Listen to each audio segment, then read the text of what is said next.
Hi, I'm Lance, and today we're going to give an update on Toph and Kilo. So, Kilo is 13 months and a few days, Toph is 14 months and a few days. On March 9th and 10th, I'll be getting their BHs at my home field, which is Southern Maryland Working Dog, our Southern Maryland Schützen Club.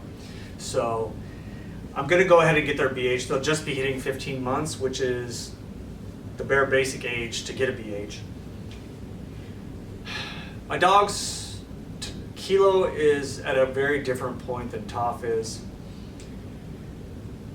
They've changed a lot in the last few months. Kilo is a very compliant dog. He really wants to work. He has moderate to high food drive, moderate to high ball drive. His ball drive and prey drive still need to be worked on. He's very good on the man. He's very good on the man with or without equipment. He's in a really good spot right now. So his BH will be really easy. I don't really foresee any problems with him. His dumbbell retrieve is coming along really, really well.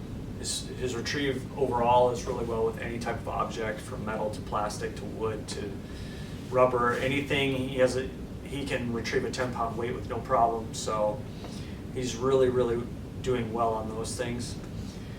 He's not a complex dog at all. He's pretty basic in that his fundamentals are very clear. He's not cloudy. He knows what he wants. He tries to figure out what you want, and he works hard for it. He's just a good all-around dog.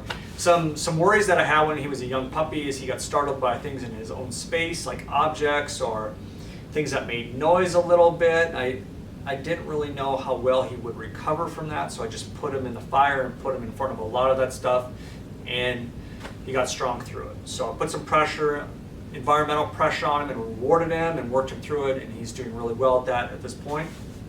Where Toph, when she was a puppy, she was bulletproof, and nothing fazed her.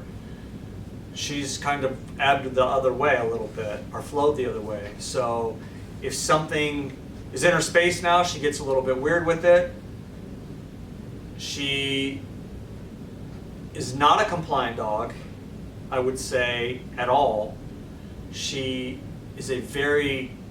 not confrontational either. She has a lot of pack drive, but she does not have a lot of compliance in her. She wants to do what she wants, and that's it. It doesn't matter if you have a motivator or not, or a ball. She wants to make you give it to her instead of do something for it. There's no I give, you give, or you give, I give. You give the obedience, I give the reward. It's more, I'm going to make you give it to me, and I'm not going to do anything but make you give it to me. So she has a very controlling side to her, and it makes training her very, very hard. So I'm still going to push to get her BH on the 9th because the BH isn't that hard. She's not going to look super awesome. But I'm still just going to go through and get her BH, and this is why. I'm going to go through, get her BH, and then I'm going to really free her up. And I'm not going to do anything with her besides get her in the environment and play with her. And she's going to do some stuff for her food. Her food is never going to be free. But it's going to be very simple. It's going to be back to more free shaping stuff and release stuff. And I'm going to try to bring a whole bunch of power through building drive in some simple forms of obedience for toys and playing and stuff like that. I want her to have a lot more power because her ball drive her prey drive isn't where I expect it to be, and it's limiting her a lot. She'll just kind of give up on it. And it's complex because at times she's super high in drive, and at other times she'll be high in drive and just kind of let it go. So I don't know if I've created a pressure problem or she's just a quitter. She's quit on a lot of things, and she's complex in the learning stage. She's a very complex dog with how her character is, so I'm going to try to adjust to her character a little bit, and then we'll revisit a whole bunch of things by then. So my goals for these dogs is to get their BHs this year and get Kilo's 1 and possibly his 2, but most certainly his 1. I don't think I'll have Toph's 1 by the time she's 2 years old. I don't think that's going to happen.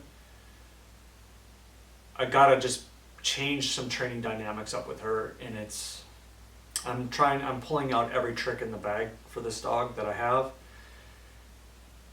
Her biggest strength and the reason that I'm still pushing hard with her is her recovery. She can recover from stress, she can recover from pressure, she can recover from a lot of stuff, and she recovers like a rubber band. But then she'll want to quit again. So it's just so complex. She'll give you like 5 minutes of great, or 2 minutes of great, or 30 seconds of great, and then it's just, I quit, I'm not doing this anymore.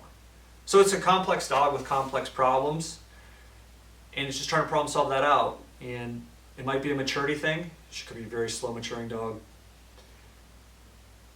So I'm just going to go a different direction than putting more pressure and forcing it. I'm going to try to free her up a whole bunch and go from there.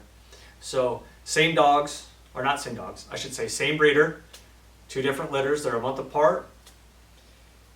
Completely 100% different animals with 100% different problems. Where she's super fast in obedience, Kilo's a little slower. He's bigger, way bulkier. And it's a complex problem to have, so I'm going to try to figure it out, and I'm going to try to go from there and get everything squared away, and we'll see how it works out in the end. So stay tuned, because this journey is just actually really beginning. Thanks for watching. That's exactly what I meant.